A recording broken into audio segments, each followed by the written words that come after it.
Alright, this is a really quick track guide for Pocono and the Gen 4 car.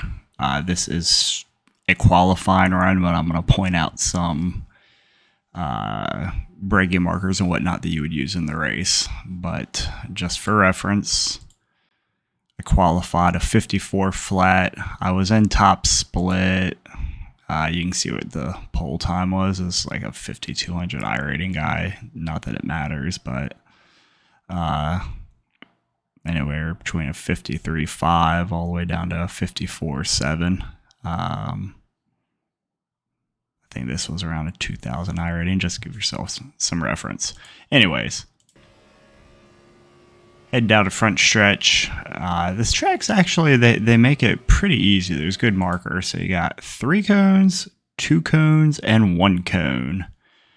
Usually, for this car is all about getting the car woed up and getting a good drive off. So I am braking.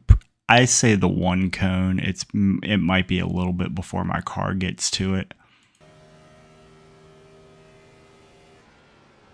but probably, I don't know, 30-40% brake, trying to get it here to the bottom. Ideally, you want to be not right along the line here, but kind of somewhere in this first seam, I would guess. You don't want to be way up here because you're just not going to be able to carry the speed off the corner. One of the markers I use is actually these dashes that are on the track. This is the second one that's in the corner. I'll back up again. So you're in the corner, got your first one. You can see I'm completely out of the throttle here, and then I start picking it up a little bit before this second dash. For qualifying, I'm back in at full throttle here. I think I'm in and out of the throttle a little bit though to not get loose. This is strictly for qualifying. Obviously, for a race, you're going to want to be a little bit easier on the throttle. Just really take care of your tires. Yeah, I'm full throttle off this corner. Exit out all the way to the wall.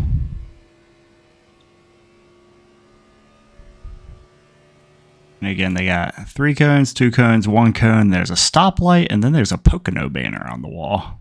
I'm going to go slow-mo here.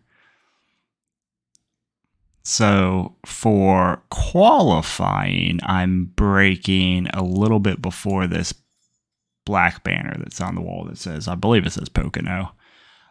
For race, you're probably going to be more where this 1 cone is on the wall. Sorry if you can hear my cat behind me playing with a cat toy. For the tunnel turn or turn 2, it's really important to get your left sides down to the yellow line. If you're running like a middle groove or something like that, you're just not going to be able to carry the speed through the corner. This track's all about momentum. A little bit of light trail braking. So, right here, I'm completely out. You see I go up to probably 30% brake, and then I'm going to slowly start trailing back out of it. I think ideally I would hold it as I'm getting to apex, but I probably release it a little bit before that. Alright, so there's where I'm completely out of it. You can see I'm getting my left sides all the way down to this yellow line, and you might even get them slightly below it. It can sometimes help the car rotate. But you're going to carry a ton of speed through this corner, and you're going to exit out to the wall. I'll back it up just so we watch at full speed. I'm back in the, again, this is qualifying, so I'm back in the throttle pretty hard here. Something I was using as a reference marker is where the grass is ending and this pavement is changing from dark to light. That's kind of where I try and get back into it full throttle. I'm back in a full throttle here. It was a little bit after. Exit out all the way to the wall. And again, 3 cones, 2 cones, and then there's 1 cone out here. Pretty consistently, I'm at the 1 cone here.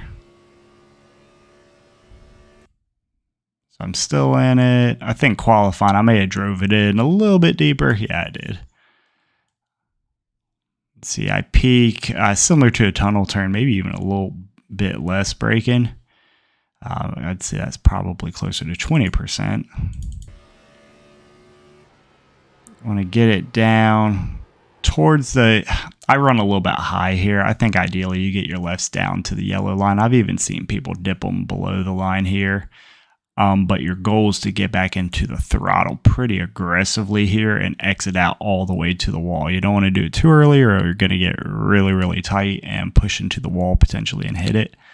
Or just lose all your momentum. And this is, as they've always said, the longest straightaway in NASCAR racing. It's like 2,000 feet or something like that. So you need to have a good exit on this corner.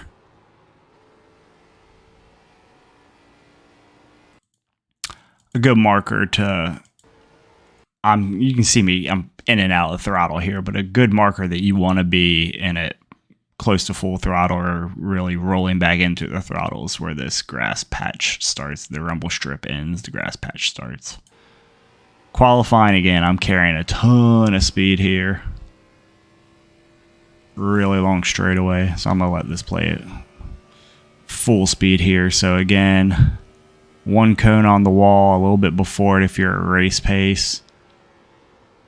Nice, easy trail brake. This second dash, really start rolling back into the throttle. I'm full throttle here for qualifying. I get really loose here.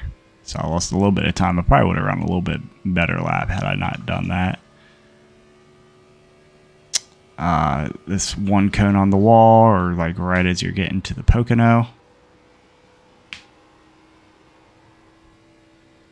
And then the one cone again. So the one cone's a pretty consistent marker for you. You just really need to be patient getting back into the throttle and riding the brake a little bit to try and keep load off the right front. Because if you start burning up, the car's not going to rotate. Hopefully this was informative a little bit.